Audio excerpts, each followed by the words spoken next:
네, 안녕하세요. 모빌리티 인문학 연구원에서 이렇게 좋은 자리를 마련해 주셔서 감사합니다.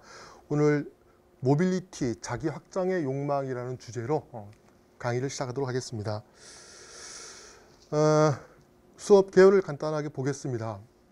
모빌리티에 대한 다양한 이해를 먼저 해보려고 합니다. 그래서 이렇게 철학에서의 어떤 모빌리티, 철학적인 관점에서, 그리고 물리학적 관점에서의 어떤 모빌리티, 그리고 경제학적 관점에서의 모빌리티, 또 조금 더 욕심을 내서 종교적 관점에서의 모빌리티, 그래서 이렇게 여러 가지 어떤 그 다른 학문 분야에서 모빌리티를 어떻게 이해할 수 있겠는가에 대한 이야기를 좀 할 거고요. 그걸 바탕으로 어떤 모빌리티에 대한 인문학적 성찰을 하는 것이 오늘 수업의, 오늘 강의의 중요한 첫 번째 목표입니다. 그래서 여기 나와 있듯이 존재의 근본 조건으로서의 모빌리티라는 제목으로 이 주제에 맞춰서 한번 우리가 그 모빌리티의 의미를 한번 살펴보려고 합니다. 그리고 오늘의 어떤 두 번째 주제는 우리의 수업 제목이기도 하죠. 자기 확장의 욕망. 그래서 자기 확장의 욕망으로서의 모빌리티에 대한 이야기를 하려고 합니다. 그래서 신체의 확장, 감각의 확장, 기억의 확장, 지식의 확장, 시간의 확장,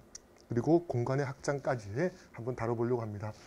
마지막으로는 자기 확장의 이데올로기화라고 해서 어떤 그런 자기 확장의 욕망이 하나의 이데올로기로 어떤 공고화되면서 사유화, 동일화, 그리고 자본의 세계화 같은 것들도 역시 어떤 모빌리티와 관련이 있지 않겠는가라고 생각해서 모빌리티라고 하는 하나의 어떤 세상을 보는 렌즈로 이렇게 인문 철학적인, 예술 철학적인 이야기 풀어나가려고 합니다. 첫 번째, 모빌리티, 그러니까 모빌리티 연구원인데요. 모빌리티의 사전적 이해는 무엇인가 해서 모빌리티를 사전을 뒤져봤어요. 보통 세 가지가 딱 나옵니다. 이동성, 기동성, 유동성 하고 세 가지가 나와요. 모빌리티의 가장 기본적인 의미다 생각하면 되죠. 물론 이 외에도 모빌리티 하면 우리가 모바일리티를 생각하면 되죠. 우리가 모바일 하면 핸드폰이죠. 그죠? 그것도 마찬가지 모빌리티와 관련되어 있다고 생각이 들고요. 자, 이동성은 뭐냐? 말은 이동하려는 성질이에요. 이동하려는 성질. 성질이라는 말은 본질이라는 말하고도 유사한 뜻이죠. 그래서 모빌리티의 사전적 의미는 가장 기본적으로 이동하려는 성질이다라는 것들을 기억해 주시면 좋을 것 같고요. 두 번째, 기동성인데 기동성은 우리가 정확한 의미를 생각하기 좀 어렵죠. 기동성이 있다는 얘기는 민첩하다는 뜻입니다. 민첩한, 빠르다.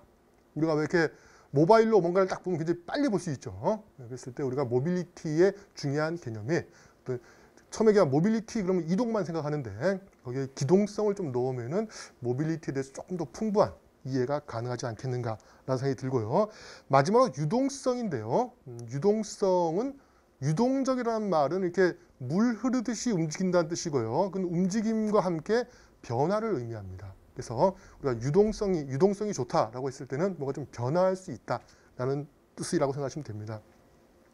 그래서 모빌리티라고 하는 어떤 단어의 사전적 의미 속에서는 이렇게 이동하려는 성질, 그리고 민첩함, 그리고 변화할 수 있음이라고 하는 이동성, 기동성, 유동성이라는 세 가지 키워드가 모빌리티에 들어있다는 것을 일단 알고 기본적으로 우리가 받아들이고 다음 과제로 가면 좋을 것 같습니다.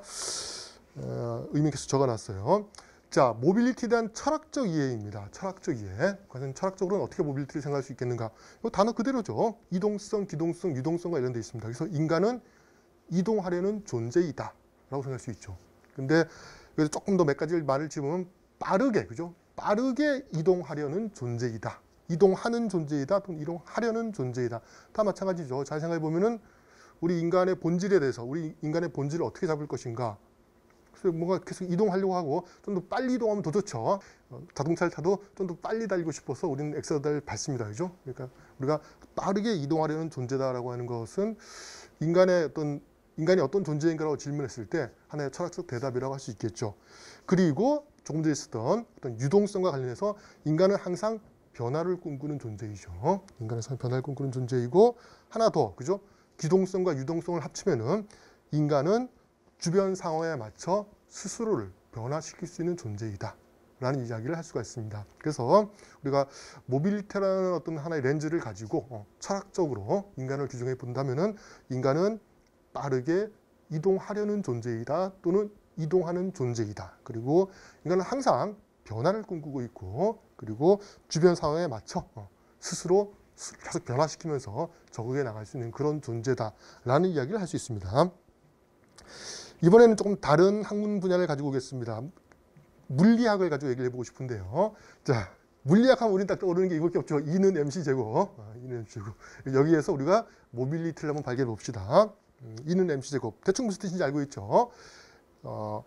에너지는 그죠? 에너지는 질량과 그다음에 광속 제곱이다. 뭐 이런 얘기입니다. 그래서 질량은 운동 에너지를 가지고 있다. 이게 어떤 모빌리티와 관련된 그죠? 물리학적인 첫 번째 정의라고 할 수 있어요. 모든 질량은 운동 에너지를 가지고 있죠.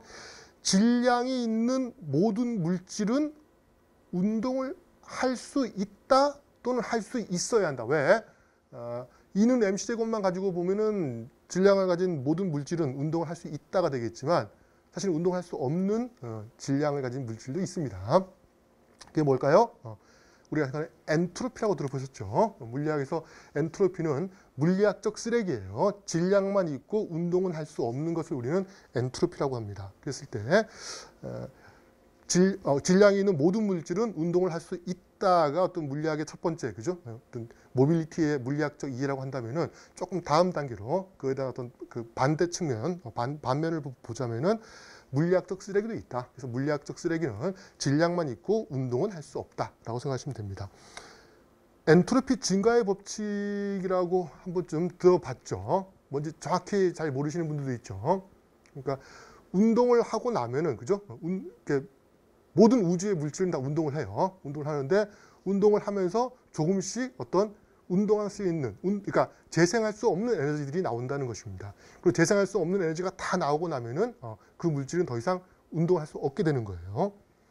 근데 우주는 계속 운동을 해요. 이게 중요합니다. 지금부터는요. 약간 철학적인 내용인데 삼라만상은 운동을 합니다. 계속 움직여요. 왜? 그리고 그 모든 물질은 움직일 수 있는 에너지를 가지고 있어요. 그런데 움직이는 순간 계속 엔트로피라고 하는 더 이상 움직일 수 없는 질량만 있는 에너지가 발생해요. 그리고 점차 그 물질은 엔트로피로 다 바뀌어버리는 거예요. 어떻게 돼? 마지막에는요. 우주는 운동을 멈추겠죠. 우주가 운동을 멈춥니다. 그러니까 엔트로피 증가의 법칙이 우리에게 알려주는 것은 우주는 지금 계속 움직이고 있는 건데 우주는 움직이고 있는데 언젠가는 움직임을 멈출 것이다. 우주의 종말이죠. 그래서 물리학적으로는 어떤 이 우주의 시간은 끝이 있습니다. 이게 어떤 모빌리티의 물리학적 이해라 생각이 들고요. 자, 이번에는 좀 더 새롭게 모빌리티의 불교적 이해를 가져와 봤습니다. 자, 똑같이 사전적 의미는 이동성, 기동성, 유동성을 가지고 얘기를 해보는데 불교 하면은 여러분들은 제일 먼저 떠올릴 게 뭘까요? 재행무상이죠. 재행무상. 한자가 우리 좀 약하죠. 모두 제자, 움직일 행자, 없을 무자, 항상 상자입니다. 그러니까 모든 움직이는 것은 항상하지 않는다라고 생각하시면 됩니다. 모든 움직이는 것들은 항상하지 않는다. 조금 번역을 우리말이 되게끔 번역을 하면은 모든 움직이는 것들은 영원히 그렇지는 않다. 모든 움직이는 것들이 영원히 움직이지는 않는다라고 생각하면 됩니다. 그건 우리가 조금 전에 봤던 엔트로피 증가의 법칙이라는 그죠? 물리학 법칙과도 관련이 있음을 알 수가 있죠. 이렇게 계속 우주는 지금 움직이고 있지만 언젠가는 멈춘다 하는 내용과 재행무상은 재미있게 묘하게 딱 맞아떨어집니다. 그리고 재행무상이라는 말은 조금 다르게 보면은요. 다르게 보면은 세상의 모든 존재는 움직인다는 말을 포함하고 있죠. 그죠? 모든 움직이는 것들은 항상 그렇지 않다. 즉 언젠가는 멈출 것이라는 말 속에는 지금 모든 것들은 움직인다라는 것이죠. 그죠? 모든 것들은 움직이고 있다. 지금 모든 것들은 움직이고 있는데 항상 그렇지 않다. 언젠간 멈춘다는 얘기예요. 사실은 모빌리티라고 하는 게 중요해진 것은 경제적 측면 때문이죠. 가장 돈이 잘 되는 부분이니까. 요즘 이렇게 모바일이 생기면서 그죠? 모바일 세상이 되면서 관련된 모바일 경제가 엄청나게 늘어났죠. 그러니까 모빌리티는 경제적 이해를 빼먹을 수 없습니다. 경제는 무엇이냐? 경제는 인간의 생활에 필요한 재화나 용력을 생산, 분배, 소비하는 모든 활동을 경제라고 하죠. 뭐 다 들어봤던 얘기입니다. 우리 중학교 때 배웠던 내용이에요. 그리고 그것을 통하여 이루어지는 사회적 관계입니다. 그랬을 때 활동, 그죠? 어떤 재화나 용력을 생산, 분배, 소비하는 모든 활동, 그리고 그것을 통해 이루어지는 사회적 관계라고 하는 것은 역시 움직임과 관련돼 있죠. 재행, 모든 게 움직인다. 그죠? 모든 게 움직인다라는 어떤 그 석가모니의 깨우침과 그죠? 깨달음 속에 경제도 모든 것 중에 하나니까 당연히 움직이는 것입니다. 그죠? 그래서 활동, 관계라는 키워드, 조금 다른 키워드지만 역시 움직임이라는 큰 자장 속에 있음을 알 수 있습니다. 경제와 관련해서는 그리고 움직임과 관련해서는 우리 이렇게 조선 후기 실학자 박제가의 이야기가 자주 거론되죠. 경제활동을 그분은 우물물에 비유했죠. 우물물에. 그래서 경제는 하나의 우물물과 같다. 그래서 물을 계속 퍼내면은 우물물에 새로운 물이 계속 들어오는데 안 푸고 가만두면은 역설적으로 그 우물물이 말라버린다. 이렇게 얘기죠. 뭐 과학적으로 맞는 얘기입니다. 알고 있죠. 물을 계속 퍼야지 그 물이 계속 돌돌 나오죠. 물이 나오는 구멍, 물이 계속 움직이지 않으면은 이렇게 주수층에 있는 물이 이렇게 그 우물물까지 내려오죠. 우물까지 내려오는 과정에서 더 이상 계속 물이 움직이면 그 아주 작은 공간이, 아주 작은 그 관이 남아 있는데 물이 더 이상 움직이지 않으면은 관이 막혀버리는 겁니다. 그러니까 우물물 비유는 경제 활동의 경제의 어떤 본질에 대해서, 경제의 의미에 대한 이제 재미있는 통찰을 알 수가 있죠. 소비와 생산의 관계를 우물물에 비유해서 소비가 생산을 촉진시킬 수 있다라는 말을 하고 있는 겁니다. 오늘날도 우리가 항상 알고 있는 얘기죠. 소비가 이루어지지 않으면 생산도 이루어지지 않는 것이죠. 돈은 돌고 돌아야 한다. 경제학적 이해죠. 모빌리티에 대한 경제학적 이해는 사실 이거보다 훨씬 더 다양한 이야기를 할 수 있는데 일단 좀 간단하게 넘어갑시다. 돈은 돌고 돈다. 돌고 돌아야 한다. 이게 어떤 모빌리티에 대한 경제적 이해다라고 생각하시면 좋을 것 같습니다. 이런 이해들을 바탕으로 이제 모빌리티에 대한 좀 인문학적 성찰들을 해보고 싶습니다. 왜 모빌리티인가? 한 4개의 질문을 해볼 수 있어요. 왜 존재는 움직이는가? 왜 모든 존재는 움직여야 하는가? 왜 움직이고 있는가에 대한 질문이죠. 그리고 그것은 조금 다른 차원에서 왜 모든 물질은 운동을 하고 있는가? 왜 물질은 운동을 해야 되는가? 조금 나와서 석가모니의 질문과 비슷하죠. 영원한 것은 왜 없는가? 영원한 것은 왜 없는가? 뭐 좀 영원하면 좋겠죠. 영원한 건 절대 없어. 뭐 이런 노래도 있죠. 돈이 돌지 않으면 정말 세상은 망하는가? 나는 가만히 돈을 가지고 집에 있으면 진짜 망할 것인가? 이 문제. 뭔가 이렇게 1, 2, 3에 비해서 경제적 질문만 들어가니까 약간 수준이 낮아지는 것 같아요. 3가지 질문. 잘 따져보면은 그 질문들이 우리는 그죠. 왜 그런지를 정확히 말할 수는 없죠. 그죠? 왜 존재는 움직인가? 왜 모든 존재는 움직여야 하는가? 답변하기는 굉장히 곤란해요. 그렇지만 모든 존재는 움직이고 있다 또는 심지어 움직이려 한다, 움직여야 한다 이런 말들에 대해서는 감각적으로 동의할 수 있죠. 잘 생각해보세요. 동의할 수 없나요? 없으면 계속 제 수업을 들어보세요. 모든 물질은 운동을 왜 하는가? 왜 하는 건 모르겠어요. 왜 하는가는 사실 알죠. 우리는 조금 전에 배웠죠. 모든 물질은 운동 에너지를 가지고 있으니까 운동을 하는 것이죠. 그런데 모든 물질은 왜 운동을 하죠? 하고 질문을 한다면은 약간 답변하기 곤란해요. 답변하기 곤란하지만 모든 물질은 질량을 가지고 있고 그 질량에는 운동 에너지가 있다라고 얘기하면은 그럴 수 있겠다는 생각이 들죠. 그리고 영원한 것은 왠지 없어 보이죠. 세상 이 세계 내에서 영원한 것이 있을 거라는 생각이 들지 않죠. 사랑이 영원할까요? 우정이 영원할까요? 자, 생각해 보면은 영원한 것은 없다라는 결론에 도달할 수 있습니다. 돈이 돌지 않으면 세상은 망하는가? 완전히 돌지 않는 세상을 본 적이 없기 때문에 알 수는 없지만 돈이 돌지 않으면 세상은 굉장히 큰 위험에 처하게 되죠. 우리가 이렇게 과거에 뭐 구제금융 사태라든가 아니면은 뭐 이렇게 그 외에도 또 최근에 있었던 뭐 코로나 사태 이런 것들은 뭔가 그죠? 경제학적으로 굉장히 큰 충격이었죠. 이렇게 돌고 도는 것들을 그죠? 어떤 현금의 흐름, 어떤 경제에서 생산과 소비의 어떤 흐름을 갖다가 막고 있는 것이었죠. 결과적으로 모든 존재는 움직입니다. 모든 물질은 운동을 합니다. 영원한 것은 없고요. 돈은 계속 돌아야 됩니다. 이 이야기를 가지고 모빌리티에 대한 어떤 인문학적 성찰을 해보자면은 저의 결론은 운동과 변화는 세계 내 존재의 근본 조건이다라는 말씀을 드리고 싶어요. 잘 생각해 보면은 우리가 이 세계 내에 존재하면서 운동하지 않고 변화하지 않고 계속 존재할 수는 없어요. 그러니까 존재의 의미 자체가 운동과 변화에 있다라는 얘기입니다. 우리가 존재란 말을 쓰면 뭔가 좀 불편하죠. 존재란 말만 쓰면은 학생들이 약간씩 굳어지고 다시 써봐 그러면 좀 자신 없어 합니다. 자신 없어 하지만 일단 한번 써봅시다. 운동과 변화는 세계 내 존재의 근본 조건이다. 먹어야 살죠. 그리고 먹으려면 움직여야 됩니다. 그죠? 그리고 움직이면은 배가 고파지죠. 배가 고파지면 다시 먹죠. 그러니까 뭔가 이렇게 계속 움직여야 되는 거예요. 움직여야 돼요. 쉬운 일은 아니에요.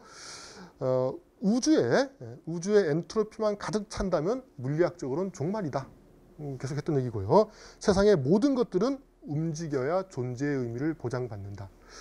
자, 잘 한번 생각해 봅시다. 운동과 변화는 세계 내 존재의 근본 조건이다. 그리고 세상의 모든 것들은 움직여야 존재의 의미를 보장받는다. 딱 들었을 때 정확히 그런지 아닌지 또는 왜 그런지를 논증하기는 곤란하지만 최소한 이것이 틀렸다라고 말하는 건 쉽지가 않죠. 그러니까 운동과 변화를 세계 내 존재의 근본 조건으로 보는 것이 어느 정도는 타당하다라는 것을 일단은 감각적으로 우리가 받아들일 수 있습니다. 조금 더 한번 해나가 보겠습니다. 자, 이때 불교의 사성제를 제가 한 번 더 가지고 오고 싶었습니다. 불교에는 4가지 진리가 나옵니다. 고제, 이건 고통 고자입니다. 그래서 인생은 고통이다. 세상이란 건 이 우주는 고통이라는 얘기예요. 인생은 고통의 바다이다. 또는 고해다 이런 말을 쓰죠. 그 다음이 중요한 얘기죠. 집제예요. 집제. 집은 이렇게 모일 집자인데 여기서는 어떤 욕망을 의미합니다. 욕망. 그래서 고통의 원인은 욕망에 있다 라고 불교에서 얘기해요. 그래서 멸제, 욕망을 없애는 것이 수행의 목표이다. 자, 도제, 욕망을 없애면 열반에 이룰 수 있다가 도제예요.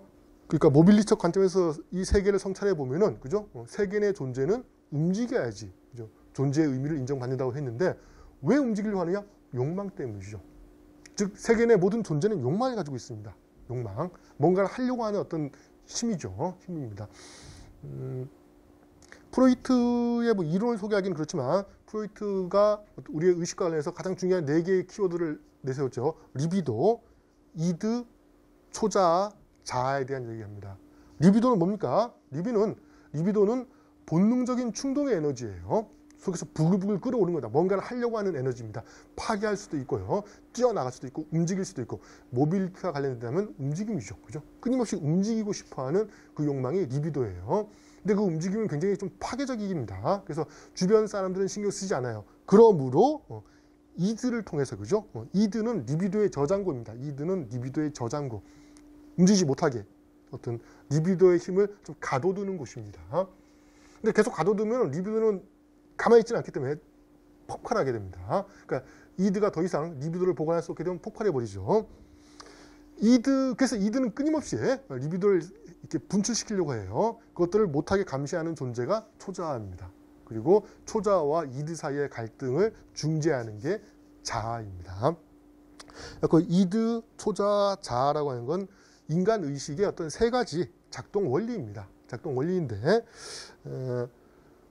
여기서 핵심이 뭡니까? 결국 리비도 자체가 하나의 욕망임을 알 수가 있습니다. 그죠? 리비도는 욕망입니다. 그리고 프로이트는 뭐라고 얘기했어요? 리비도가 사라지면 인간은 죽는다고 얘기했어요.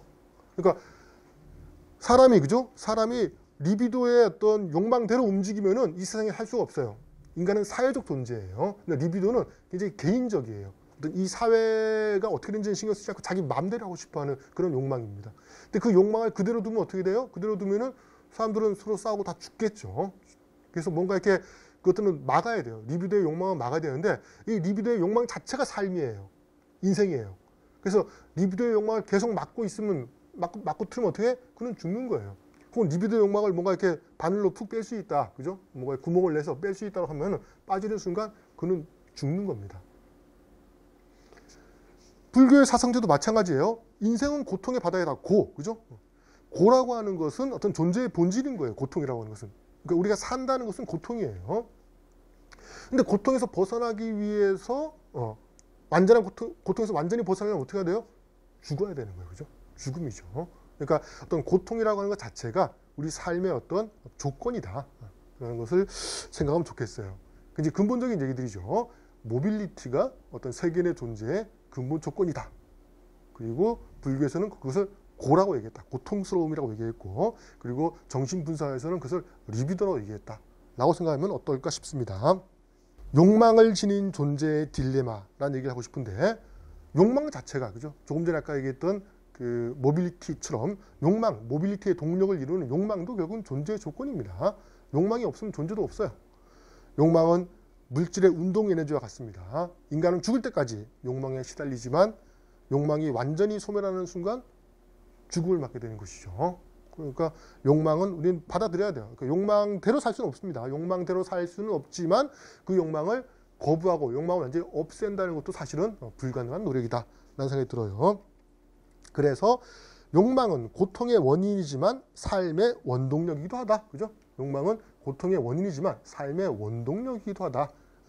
사는 게 고통이지만 이대로 죽을 수는 없지 않겠어요? 죽고 싶은 사람이 누가 있겠습니까? 그래서 나는 욕망한다, 고로 존재한다.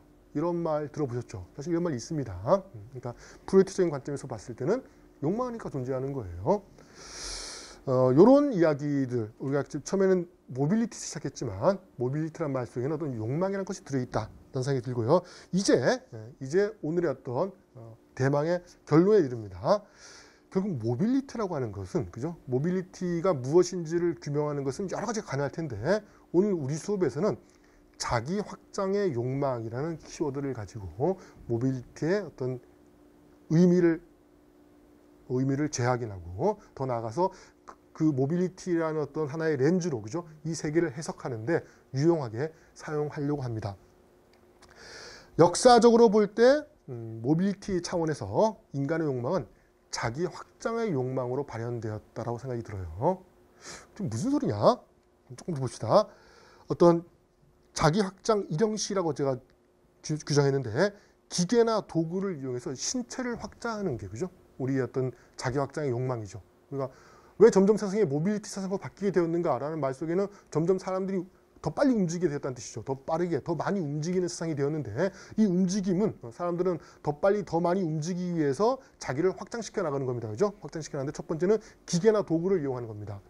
육체의 한계를 넘어 더 많이, 더 빨리, 더 여러 곳에 가고 싶은 욕망이 있었죠. 그래서 그 욕망을 이루기 위해서 수레를 이용하고 자전거를 이용하고 또는 마차나 자동차, 비행기를 이용하죠. 좀 다르죠. 수레나 자전거는 자기가 직접 끌고 다니는 거죠. 근데 마차는 말에게 채찍질을 해서 자기를 태워서 움직이는 것이고요.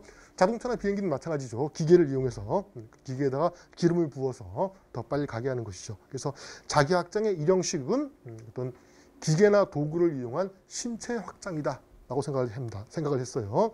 자, 두 번째 이형식이 있어요. 자기 확장 이형식. 이것은 지식 전달 도구를 이용한 인식의 확장이다. 이게 뭔 소리예요? 우리가 얼핏 처음에 이야기는, 그죠? 뭐 자동차를 타고 자전거를 타고 즉 기계를 이용해서 신체를 확장시키는 건 금방 이해할 수 있는데 지식 전달 도구를 통한 인식의 확장이라고 하면 약간 좀 까다로워지죠. 문자나 구전을 통해서, 이야기를 통해서 기억의 한계를 극복하고 지식을 습득하는 것 자체가 사실은, 그죠?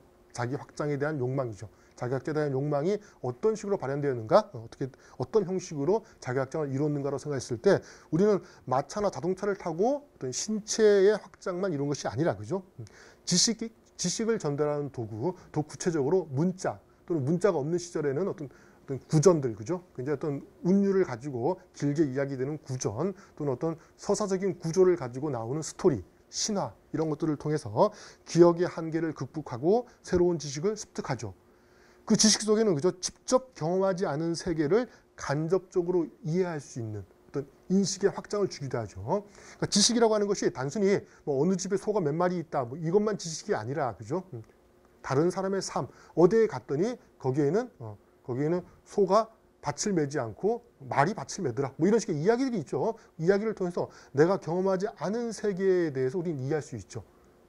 원래 우리의 인식은, 그죠? 처음에는 자기의 경험만을 가지고 우리 경험의 지평 속에서만 나의 인식이 이루어지는 겁니다. 그런데 우리는 그 자기 확장의 욕망을 가지고, 그죠? 자기 확장의 욕망을 가지고 지식 전달 도구를 이용해서 인식의 확장이 이룰 수 있었다라는 것입니다. 조금 더 보겠습니다. 자기 확장의 이데올로기화라고 제가 이름을 지었는데요. 자기 확장의 3형식입니다. 이것은 사적 소유를 강화하고 외부 세계를 동일화시키려는 욕망과 연결되어 있습니다. 무슨 얘기냐? 미지의 공간을 점유하고, 그죠? 딱 가지고 여기는 내 거라고 하는 것이죠. 잘 생각해 보면은 우리가 이렇게 나를 확장시킬 때 확장시키는 과정은 내가 어디를 빨리 갈 수 있는 것도 있고 나의 인식이 확장되는 것도 있지만 실제로 나의 소유가 확장되는 거 굉장히 그죠? 좋아하죠. 요즘은요. 점점 더 좋아하게 되었죠. 그래서 새로운 땅을 발견하고 어떤 개척을 하고 그죠? 이렇게 황무지를 개척하고 또는 배를 타고 멀리 나가서 새로운 섬을 발견하고 새로운 대륙을 발견하고 그 대륙을 개척하는 과정들. 그래서 그것을 자기 걸로 가져가는 것. 이런 사적 소유가 강화되는 이런 것 역시 사실은 자기 확장의 형식이고 이 자기 확장의 형식이 굉장히 이렇게 복잡하게 이렇게 체계화되면서 하나의 이데올로기로 굳는 단계가 아닌가라는 생각이 듭니다. 외부 세계를 동일화한다라는 얘기는 바깥 세계를 익숙하지 않은 바깥 세계를 익숙한 자기 주변 세계처럼 바꾸는 것들을 얘기합니다. 이거 보면 로빈슨 크루소 이야기 같은 경우가 대표적이죠. 무인도에 가서 그죠? 무인도에 가서 자기가 살고 있던 영국에서 살았던 그런 삶을 살기 위해서 이렇게 주변을 개척을 하고 농사를 짓고 더 나아가서 거기 원주민이 나오죠. 프라이데이라고 이름을 지었죠. 금요일을 발견해서 그 원주민에게 자기와 같은 삶을 살게끔 자기와 원주민의 어떤 사고방식이나 행동 양식을 자기하고 비슷하게 만들게끔 계속 강요했죠. 이것들은 동일화시키려는 욕망이죠. 그래서 주변에 새로운 사람들이 다른 문화로 살고 있는 다른 방식으로 살고 있는 사람들을 나와 같은 방식으로 살게 하려는 그런 욕망들. 이걸 어떤 외부 세계에 대한 동일화 욕망이라고 합니다. 마지막 이야기는 자본의 무한 증식과 세계화란 말을 했는데 사실은 삼형식과 연결되고 있습니다. 그렇죠? 사적 소유라는 것 자체가 돈과 관련되어 있는 것이죠. 점점 사람들이 이제 돈이 있으니까 돈을 많이 가지고 있게 되면은 돈으로 다른 걸 할 수 있다는 걸 알게 되었습니다. 그죠? 그래서 이렇게 내가 기계를 그죠? 처음엔 자전거를 타고 멀리 나가는 게 중요했는데 이제는 돈만 있으면 내가 언제든 자전거를 살 수가 있다. 요트도 살 수가 있다. 모든 걸 알게 되었죠. 그래서 점점 사람들이 이제 그런 욕망들이 자기 확장의 욕망이라는 것이 이렇게 점점 이렇게 역사가 흘러가면서 사람들의 생각 속에서 이것을 돈을 많이 버는 그죠? 돈을 많이 벌 수 있으면은 나를 확장시킬 수 있다라는 생각과 맞물리게 되었습니다. 그리고 여기 보면 그 생산량은 자본과 노동의 투입량에 비례한다. 잘 기억이 날 듯 말 듯 하죠. 사실 중학교 때 배웠던 내용입니다. 생산이라는 것은 자본 플러스 노동이에요. 그래서 많은 사람들이 노동량을 늘리든지 자본량을 늘리면 생산이 늘어납니다. 가장 기본적인 고전 경제학 논리입니다. 이론이죠. 자본이 많으면 그죠? 노동량이 동일해도 생산량은 늘어납니다. 두 번째 문제입니다. 자본이 많아지면은 노동량이 동일해도 생산량이 늘어나요. 세 번째 명제는 시장이 커질수록 더 많은 이익을 창출할 수 있습니다. 자, 왜 자본의 무한 증식이라고 얘기했느냐? 노동은 그대로 있어요. 똑같은 노동량이 있더라도 계속 자본을 갖다가 늘렸더니만 점점 생산성이 올라가더라. 그래서 더 많은 것들을 생산할 수 있다. 그리고 더 많은 걸 생산했으면 팔아야 되죠, 그죠? 팔 수 있는 어떤 그런 그 시장만 계속 커진다면, 시장이 함께 커진다면은 자본은 무한 증식할 수 있다. 라는 이런 논리 속에서 세계화가 사실 진행되었죠. 세계화라고 하는 것은 그죠? 내가 미국의 애플이 그죠? 핸드폰 하나 만들어서 전 세계에 파는 거죠. 전 세계. 이게 세계화죠. 삼성이 핸드폰을 만들어서 전 세계에 파는 것도 같은 이치이죠. 이런 과정들도 사실 잘 보면은 이런 일들이 왜 일어나는가? 우리가 이렇게 모빌리티 세상인 것이죠. 그죠? 모빌리티.